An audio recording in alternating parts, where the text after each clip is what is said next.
এক নম্বর কথা হচ্ছে মুসলমানদেরকে ব্যাপক পরিমাণ সম্পদের মালিক হতে হবে। এটা এক নম্বর কথা, মুসলমানদেরকে সকল সম্পদের কি হতে হবে? মালিক হতে হবে। আল্লাহ তাআলা বলেছেন, ওয়ালাকাদ কাতাবনা ফিজ জাবুরি মিন বাদি যিকরি আন্নাল আরদা ইয়ারিসুহা ইবাদিয়াস সালিহুন। আমি আসমানি কিতাবগুলোতে এই কথা বলে দিয়েছি, এই জমিনের প্রকৃত মালিক, এই পৃথিবীর মালিক হচ্ছে দিনদার লোকেরা, আল্লাহওয়ালা লোকেরা, নামাজি লোকেরা, যাকাত যারা দেয়, হজ যারা করে, যারা মানুষের প্রতি অন্যায় আচরণ করে না, হালাল ভাবে জীবন যাপন করে, এই সকল ব্যক্তিরা এই জমিনের মালিক। এটা আমি আসমানি কিতাবে লিখে দিয়েছি।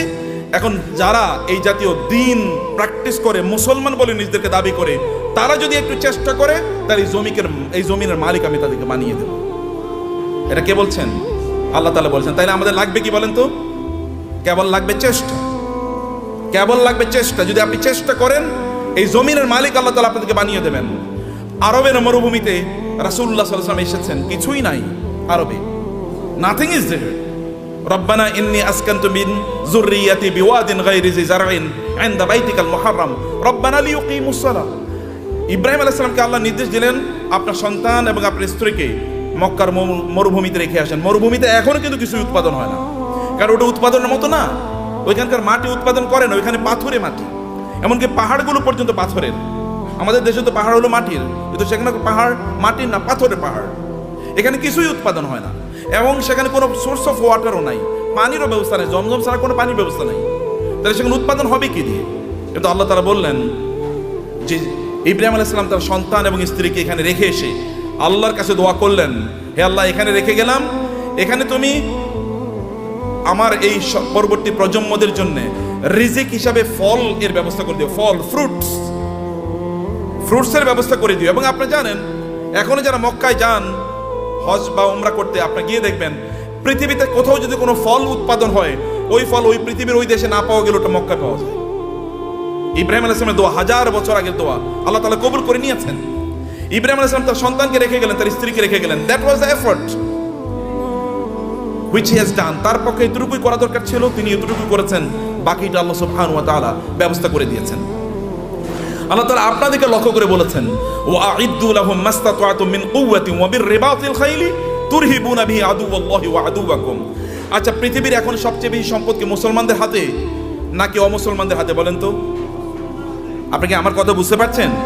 পেছন থেকে বুঝতে পারেন নাই, বুঝতে পারছেন আপনারা? বলেন তো পেছন থেকে। আচ্ছা, পৃথিবীর সকল বেশি সম্পদের মালিক কারা? মুসলমানরা না অমুসলমানরা? অমুসলমানরা। কেন? আল্লাহ বলছেন মুসলমানরা মালিক হবে বেশি, আর অমুসলমানরা কেন মালিক হলো? What is the problem? Problem কোথায়? প্রবলেম হলো আমরা মুসলমানরা কেবল নিজেকে কনজিউমার বানাইছি, আমরা নিজেকে প্রডিউসার বানাই নাই। পৃথিবীর সবচেয়ে বড় বড় ব্র্যান্ডগুলোর মালিক কারা বলেন তো? পৃথিবীর সবচেয়ে বড় বড় ব্র্যান্ডগুলোর মালিক কারা? সব মুসলমান। আপনি যদি লিভার ব্রাদার্সের কথা বলেন তাহলে কি? আপনি যদি অ্যাপলসের কথা বলেন, এমনকি অ্যামাজন, এটা তো একটা মার্কেটিং প্লেস, অথবা আলিবাবা, এগুলো সব মুসলমানরা তৈরি করছে, মানে অমুসলমানরা। সবকিছু, সকল ব্র্যান্ডের মালিক তারা। তাহলে আমরা কি করলাম? আমরা কেবল খাই, ঘুমাই আর টয়লেটে যাই, এর বাইরে কোনো কাজ নাই। এখন তো টয়লেটে যাওয়ার জন্য, আগে তো অন্তত আপনি টয়লেটে যাওয়ার জন্য বাসার বাইরে যাওয়া লাগতো, এখন তো বাসার বাইরে না, একেবারে বিছানার সাথে টয়লেট। কয়েকদিন পরে এমন টয়লেট বের হবে যে আপনি যেখানে শুইতেছেন ওইখানে টয়লেটের ব্যবস্থা হয়ে যাবে, বাইরে আর আপনার যাওয়ার দরকার নাই। কি প্যাথেটিক জীবন ব্যবস্থা! মুসলমানদের তো এটা করার কথা ছিল না। আল্লাহ তাআলা আপনাকে নির্দেশ করেছেন, ফাইজা কুদিয়াতিস সালাতু ফান্তাশিরু ফিল আরদি ওয়াবতাগু মিন ফাদলিল্লাহ। নামাজ শেষ মসজিদে বসে থাকা যাবে না।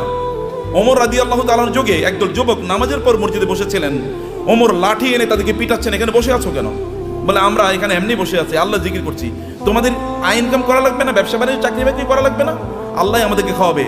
আসমান থেকে আল্লাহ কবি রিজিক নাজিল করেছে, আসমান থেকে আল্লাহ বৃষ্টি নাজিল করে। এই বৃষ্টিকে জমিনের ফসলের জমিতে নিয়ে তারপরে ফসল উৎপাদন করা লাগে, তোমাকে সেটা করতে হবে। লাঠি নিয়ে এসে তাদেরকে পিটিয়ে বের করে দিয়েছে, যাও চাষাবাদ করো, ফসল উৎপাদন করো, চাকরি বাকরি করো, ব্যবসা বাণিজ্য করো, এটাই তোমাদের কাজ। আল্লাহ সুবহানাহু ওয়া তাআলা কোরআনে সূরাতুল মুজাম্মিলে দুই ধরনের লোকের কথা বলেছেন। দুই ধরনের লোক তারা যুদ্ধে লিপ্ত আছে। এক ধরনের লোক তারা আল্লাহর রাস্তায় জিহাদ করছে, আল্লাহর দ্বীনকে প্রতিষ্ঠা করার জন্য। আরেক দল লোক তারা টাকা পয়সা ইনকাম করার জন্য যুদ্ধ করছে। কারণ টাকা পয়সা যদি না থাকবে তাহলে মসজিদ নির্মাণ করবেন কোত্থেকে, মাদ্রাসা নির্মাণ করবেন কোত্থেকে, আর যারা যুদ্ধ করবে তাদের জন্য অস্ত্র কিনবেন কোত্থেকে? করার জন্য you need some people who will support this people. আপনি একদল লোক যারা এই সাপোর্ট দেবে আপনাকে, তাদের অর্থ থাকা লাগবে। এবং এই কারণে আল্লাহ তাআলা বলেছেন ওয়াইদু লাহুম মাসতাতা'তুম মিন কুওয়াতিন ওয়া মিন রিবাতিল খায়র। আল্লাহ তাআলা তার রাসূলকে বললেন আপনি বলে দেন ওরা যেন ঘোড়ার আস্তাবল তৈরি করে, ওরা যেন ঘোড়া প্রোডাকশনের জন্য হাউস তৈরি করে। ঘোড়া প্রোডাকশন হাউস তৈরি করতে হলে কি লাগবে আপনি জানেন? আপনাকে ফার্ম তৈরি করতে হবে, ঘোড়ার ফার্ম। ঘোড়ার ফার্মে লাগে কি? ঘোড়ার ফার্মে লাগবে তাহলে ঘোড়াকে প্রজনন করার জন্য একটা পদ্ধতি লাগবে, রিপ্রোডাকশন প্রসেস লাগবে, এবং ডাক্তার লাগবে, কারণ এখানে বিভিন্ন ধরনের রোগ তৈরি হবে, রোগের চিকিৎসা করার জন্য। আবার এগুলো কি খাবারের জন্য ব্যবস্থা লাগবে, এগুলো খাবার আসবে কোত্থেকে? আরেকটা ইন্ডাস্ট্রি তৈরি হবে, যেমন এখন ফিশ ইন্ডাস্ট্রি তৈরি হবে। আবার এগুলোকে বিক্রি করার জন্য বাজার তৈরি হবে, মার্কেট প্লেস, বিশাল মার্কেট প্লেস, এবং সেখানে আবার কি ক্রেতা লাগবে, বিক্রেতা লাগবে, সেখানে আপনার ট্রেডার লাগবে, যারা ট্রেডিং করবেন এরকম লোকেরা লাগবে, যারা উৎপাদন করবে তারা লাগবে। আবার এদেরকে লালন পালন করার জন্য এই ঘোড়াগুলো একদল প্রশিক্ষিত লোক লাগবে, যারা সার্ভিসম্যান, যারা সার্ভিস দেবেন। আবার এদেরকে মার্কেটে নিয়ে যাওয়ার জন্য একদল আপনার এজেন্ট লাগবে, অথবা আপনার যেমন এখানে এজেন্সি নিয়ে আপনার কাজ করছেন, এরকম আলাদা কিছু লোকেরা লাগবে যারা এগুলো নিয়ে যাবে এবং এগুলো তারা মার্কেট প্লেসে ব্যবহার করবে। ফলে আপনি যখনই আল্লাহ তাআলা বলেছেন যে আপনি ঘোড়ার আস্তাবল তৈরি করেন, ফার্ম তৈরি করেন, ফার্ম তৈরি করা মানে হচ্ছে বিশাল ইন্ডাস্ট্রি তৈরি করা। এবং এই ইন্ডাস্ট্রির কথা মুসলমানরা বুঝেছেন। প্রায় 1200 বছর জুড়ে রাসূলের আগমনের পর থেকে শুরু করে 1200 বছর জুড়ে গোটা পৃথিবীর সকল প্রায় ইন্ডাস্ট্রির মালিক ছিল মুসলমানরা, অধিকাংশ ব্র্যান্ডের মালিক ছিল মুসলমানরা। কিন্তু আমরা যখন এই ব্র্যান্ড থেকে বের হয়ে গেলাম, যখন আমরা মনে করলাম আমরা ওই যে বৈরাগী জীবন যাপন করলাম, খ্রিস্টানদের মতো বৈরাগী জীবন যাপন করা শুরু করে দিলাম, না আমি মাওলানা সাহেব, আমি ইমাম সাহেব, আমি কেবল আজান দেবো, আমারে যা পয়সা লোকেরা যা দান সাদাকা করে এই দান সাদাকা খায় আমি বাঁচবো, এইরকম মানসিকতা যখন আমাদের তৈরি হয়ে গেল, আমি জাকাত খাবো, এইরকম মানসিকতা যখন তৈরি হয়ে গেল, তখন আমাদের কাছ থেকে চলে গিয়েছে অন্যদের কাছে নেতৃত্ব। পৃথিবী তারাই নেতৃত্ব প্রদান করে যাদের হাতে টাকা থাকে, এটা মনে রাখবেন। যাদের হাতে অর্থ থাকে তারাই পৃথিবী নিয়ন্ত্রণ করে। আমেরিকা কেন সুপার পাওয়ার? তাকে কেন ব্রিটিশরা সুপার পাওয়ার ছিল? কেন ফ্রান্স সুপার পাওয়ার? কেন ইউরোপ সুপার পাওয়ার? অথবা কেন এখন চায়না সুপার পাওয়ার হয়ে যাচ্ছে? কেন ইন্ডিয়া সুপার পাওয়ার হয়ে যাচ্ছে? আমরা কেন হতে পারছি না? It is only because we don't possess money, property. সম্পদ আমাদের কাছে নাই, টাকা আমাদের কাছে নাই। আমরা ভিক্ষা করলে ওদের কাছে ভিক্ষা করা লাগে। বাংলাদেশের উন্নয়নের জন্য টাকা আসে কোত্থেকে? আমেরিকা থেকে, ইউএস থেকে, অথবা ইউএসএইড দেবে, ইউএন দেবে, অথবা ওয়ার্ল্ড ব্যাংক দেবে ইত্যাদি। ওগুলো কি আমাদেরকে কি দেয়? সাদাকাই তো দেয়, জাকাত। মানে জাকাত হয়তো বা তারা দেয় না, তারা সাদাকা দেয়, তারা চ্যারিটি করে, তারা দান করে আমাদেরকে। আর দান করা হাত, এই হাতই গোটা পৃথিবী নিয়ন্ত্রণ করবে। যে হাত দান গ্রহণ করে, এই হাত পৃথিবী কোনোদিন নিয়ন্ত্রণ করতে পারে না। আল্লাহ সুবহানাহু ওয়া তাআলা কোরআনে উল্লেখ করেছেন যে আমরা যেন আকিমুস সালাতা আতুজ যাকাতা, নামাজ পড়ো জাকাত খাও। বুঝেন না আপনারা এখনো? আল্লাহ কি বলেছেন? নামাজ পড়ো জাকাত খাও, নাকি? কেন বুঝেন না? কথা বলছেন না কেন? আপনার এতগুলো লোক, কোনো আওয়াজ নাই। নামাজ পড়ো জাকাত খাও, নামাজ পড়ো। তোর জাকাত কবে দেবেন আপনি? আপনাকে জাকাত দেওয়ার মতো সম্পদের মালিক হওয়া লাগবে। আল্লাহ বলেছেন প্যারালাল। আপনি নামাজ পড়তেছেন, জাকাত দিতেছেন, আপনি তো পূর্ণ মুসলমানই হন না। এখন জাকাত দেওয়ার মতো প্রপার্টি অর্জন করতে হবে। কেন আপনি বসে থাকেন? আপনার অলসতা। আল্লাহ রাসূল আল্লাহর কাছে দোয়া করেছেন, আল্লাহুম্মা ইন্নী আউযু বিকা মিনাল হাম্মি ওয়াল হাযান ওয়া মিনাল আজজি ওয়াল কাসাল। হে আল্লাহ, আমি অক্ষম অথবা অলস, এই দুটা থেকে আল্লাহর কাছে তিনি আশ্রয় চেয়েছেন। আমি অক্ষম যে আমি আয় ইনকাম করতে পারি, আমি অলস, আমি ইনকাম করার জন্য বাস রাস্তায় বের হই না, আমি বাজারে যাই না, আমি মানে প্রোডাকশন হাউস তৈরি করি না, অথবা আমি ট্রেডিং সেন্টার তৈরি করি না, আমি বৈশা থাকি আর খাই। এবং আমি তোমার কাছে মান্না সালওয়ার জন্য দোয়া করি, তুমি আমার জন্য মান্না সালওয়া পাঠাইও। এইরকম যেন আমি না হই। আমি যেন অ্যাক্টিভলি এঙ্গেজ থাকি সমাজে, আমি যেন কাজ করি সমাজে। আপনার নবী কি করেছেন? নবী হওয়ার আগেও তিনি বিজনেস করেছেন, নবী হওয়ার পরেও তিনি বিজনেস করেছেন। সাহাবায়ে কেরামদের মধ্যে দেখেন, আবু বকর রাদিয়াল্লাহু তাআলা যখন তিনি খলিফা হিসেবে তাকে নির্ধারণ করা হয়, তিনাকে খলিফা তৈরি করা হয়, তিনি যাচ্ছেন মাথায় কাপড়ের পুটলি নিয়ে তিনি বাজারে যাচ্ছেন। ওমর বলেন, আপনি যাচ্ছেন কই? বলে, বাজারে যাচ্ছে, আমার সংসার চলা লাগবে না? তিনি খলিফা। এখন প্রেসিডেন্ট যদি অথবা প্রাইম মিনিস্টার যদি ব্যবসা করে, আপনারা বলবেন হে তো ওইদিকে ব্যবসা করে। কেন প্রাইম মিনিস্টার ব্যবসা করবে না? প্রেসিডেন্ট কেন ব্যবসা করবে না? মন্ত্রী কেন ব্যবসা করবে না? করবে। ব্যবসা তো আমাদেরই করা উচিত, কারণ আমরা inherently by born, by virtue of our identity, আমরা মুসলিম হওয়ার কারণে, কোরআন ধারক এবং বাহক হওয়ার কারণে আমাদেরকে বিজনেস করা লাগবে। আমাদেরকে সম্পদ উপার্জনের করার জন্য আমাদেরকে এই পদ্ধতি আবিষ্কার করা লাগবে আমাদেরকে, সম্মানিত ভাইরা। কিন্তু এটা হলো একটা দিক। কিন্তু এই সম্পদ যেন আমাকে কারুনের মতো না বানিয়ে ফেলায়। সম্পদ যেন কি না করে? কারণে যদি, তাহলে এক নম্বর কথা হচ্ছে আপনি নামাজও পড়বেন না, জাকাতও দেবেন। এখন থেকে আপনাকে সিদ্ধান্ত নিতে হবে যে এই রমাদান থেকে আপনি জাকাত দিতে পারবেন, এরকম চেষ্টা আপনি শুরু করবেন ইনশাআল্লাহ। নাকি বলেন? ভাই আপনার এলাকায় আপনি সবচেয়ে বড় ধনী হন, সমস্যা কি? সম্পদ উপার্জন করা কি হারাম নাকি? সম্পদ উপার্জন করা হারাম? নো, সম্পদ উপার্জন করা তো ফরজ, ইনকাম করা ফরজ, ইনকাম করা ফরজ। ইসলাম প্রচারে সবচেয়ে বেশি অবদান কার ছিল? আবু বকর। আবু বকরের চেয়ে মক্কায় ধনী কে ছিল? ইসলাম প্রচারের ক্ষেত্রে সবচেয়ে বেশি অবদান ছিল খাদিজাতুল কুবরা রাদিয়াল্লাহু তাআলা আনহার। খাদিজাতুল কুবরার চেয়ে মক্কায় ধনী নারী কে ছিল? ইসলাম প্রচারের ক্ষেত্রে, ইসলাম প্রতিষ্ঠার ক্ষেত্রে ওসমান ইবনে আফফান রাদিয়াল্লাহু তাআলা আনহুর সবচেয়ে বেশি অবদান ছিল। এখনো আরবে, সৌদি আরবে, এখনো মদিনাতে ওসমান ইবনে আফফানের নামে এখনো ওইরকম বাগান আছে, যে বাগান থেকে এখনো যে উৎপাদন, এগুলো এখনো দিনের কাজে লাগে, এখনো চ্যারিটি হিসেবে সারা পৃথিবীতে সেগুলো টাকা পৌঁছে যায়। এখনো যে মক্কায় যে ক্লক টাওয়ার আপনারা দেখেন, এটা কিন্তু সাদাকা, এটা কিন্তু ওয়াকফের। এখানকার টাকা যা ইনকাম, এগুলো কিন্তু মানব কল্যাণে। আপনাদের দেশে হয়তো বা এখানকার কল্যাণে টাকা চলে আসে। তা আপনাকে তো এরকম অর্থবৃত্তের মালিক আপনাকে হওয়া দরকার, অর্থ ইনকাম করতে হবে, ফরজ। এর কারণে আপনি তখন, কারণ এদের অবস্থা দেখেন, আবু বকরের মতো গোটা পৃথিবীর সকল মুসলমানকে যদি একত্রিত করা হয়, আবু বকরকে যদি একত্রিত করা হয় রাদিয়াল্লাহু তাআলা আনহু, তাইলেও আবু বকরের আমলের দাড়িপাল্লাটা অনেক ভারী হয়ে যাবে। কেবল ইবাদত করেই, এই তথাকথিত, এই যে কথিত যে ইবাদত আছে, এই রিচুয়াল, আপনি নামাজ পড়লেন, কোরআন তেলাওয়াত করলেন, ইত্যাদি ইত্যাদি, এর মাধ্যমে এই জায়গায় যাওয়া যায় না।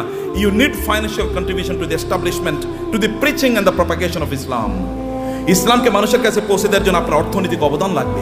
এই অবদানের কারণে আল্লাহ সুবহানাহু ওয়া তাআলা নামাজকে যেমনিভাবে ফরজ করে দিয়েছেন, তিনি আমাদের জন্য যাকাতকেও ফরজ করে দিয়েছেন। এখন আপনি বলবেন যে আমি টাকার মালিক হলে যেন যাকাত দেবো। আল্লাহ বলছেন তুমি টাকার মালিক হয়ে যাকাত দাও, তোমার জন্য ফরজ। টাকার মালিক হয়ে যাকাত, আল ইয়াদুল উলিয়া খায়রুম মিনাল ইয়াদিস সুফলা। দানের হাত আল্লাহর কাছে প্রিয়। যে ব্যক্তি দান করে তার যে মর্যাদা, যে নেয়ার মধ্যে কি সওয়াব আছে নাকি? যে ঠিক আছে ভাই, আপনি ভিক্ষা করেন রাস্তায়, ভাই আমার একটু দেন না, এরপরে আপনার আমল নামায় কেবল সওয়াব ঢুকতে থাকবে, সওয়াব ঢুকতে থাকবে নাকি? তাহলে সবাই ভিক্ষা, এবং মুসলমানরা প্রায় ভিক্ষার জাতি হয়ে গেছে। মাহফিল করলেও ভিক্ষা লাগে, মসজিদ বানাইলেও ভিক্ষা লাগে। কেমন অবস্থা এটা? এটা কেন আপনারা করলেন? আপনারা কেন ইসলামকে এরকম জায়গায় নিয়ে আসছেন? আমরা কেন নিয়ে আসি? আমি আলেমদের কথা বলছি, আপনাদের বলছি না। কেন এই জায়গায় নিয়ে আসবেন? এই জায়গায় আনার কথা ছিল না। You do something in order to earn money. আপনি মর্যাদার সাথে পৃথিবীতে বেঁচে থাকবেন, আপনি দেবেন, এরকম জায়গায় আপনি যাবেন। ওমর রাদিয়াল্লাহু আনহুর যুগে যাকাত নেওয়ার মতো লোক পাওয়া যায় নাই। মুসলমানদের অবস্থা দেখেন, মরুভূমিতে আফ্রিকাতে লোকজন আফ্রিকা থেকে যাকাতের টাকা নিয়ে এসে ওমর কাছে আসে, ওমর রাদিয়াল্লাহু আনহুর কাছে আসে। ওমর বলে এগুলো কি? বলে যাকাতের টাকা। এখানে নিয়ে আসছে কেন? মদিনায় তো যাকাত নেওয়ার মতো কোনো লোক নাই, মক্কায় যাকাত নেওয়ার মতো কোনো লোক নাই। আমাদের আফ্রিকাতেও তো যাকাত নেওয়ার মতো কোনো লোক নাই, করমু কি? আফ্রিকাতে যাকাত নেওয়ার মতো কোনো লোক নাই যখন মুসলমানদের শাসন চলেছে। এখন আমরা সব জায়গায় ভিক্ষা।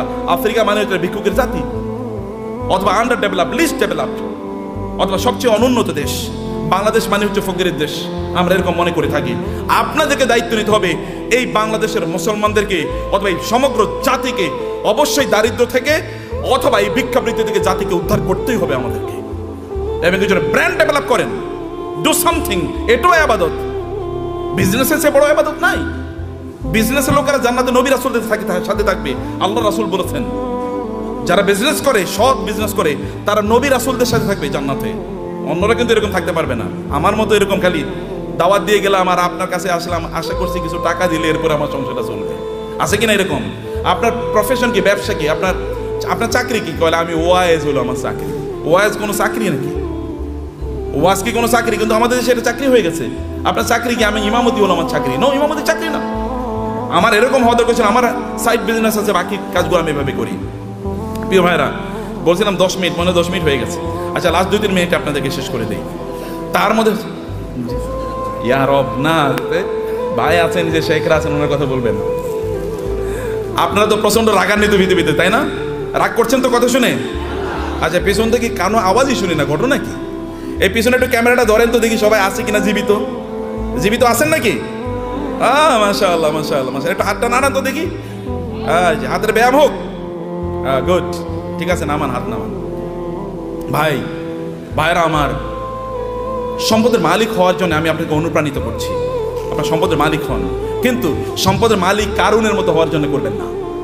আল্লাহ সুবহানাহু ওয়া তাআলা সূরাতুল কাসাসে কারুনের ঘটনা বলেছেন। যদি সময় পান তাহলে আজকে বাসায় গিয়ে সূরাতুল কাসাসে এই কারুনের আয়াতগুলো, যেখানে আল্লাহ তাআলা বলেছেন ইন্না কারুনা, আয়াত নাম্বার হচ্ছে 40 থেকে শুরু করে 76 থেকে শুরু করে কারুনের ঘটনা পড়বেন, সূরাতুল কাসাস। ইন্না কারুনা কানা মিন কওমি মূসা ফাবাগা আলাইহিম ওয়া আতাইনাহু মিনাল কুনুজি মা ইন্না মাফাতিহাহু লাতানু বিল উসবাতি উলিল কুওয়া ইয ক্বালা লাহু কওমুহু লা তাফরাহ ইন্নাল্লাহা লা ইউহিব্বুল ফারিহিন। আল্লাহ সুবহানাহু ওয়া তাআলা বলেছেন, কারুনের গল্প আমাদেরকে বলছেন। তাহলে আমার আলোচনা দুটো পার্ট, এর একটা পার্ট আমি শেষ করলাম। আপনাদেরকে সম্পদের মালিক হতে হবে, প্রচুর পরিমাণ সম্পদের মালিক হতে হবে।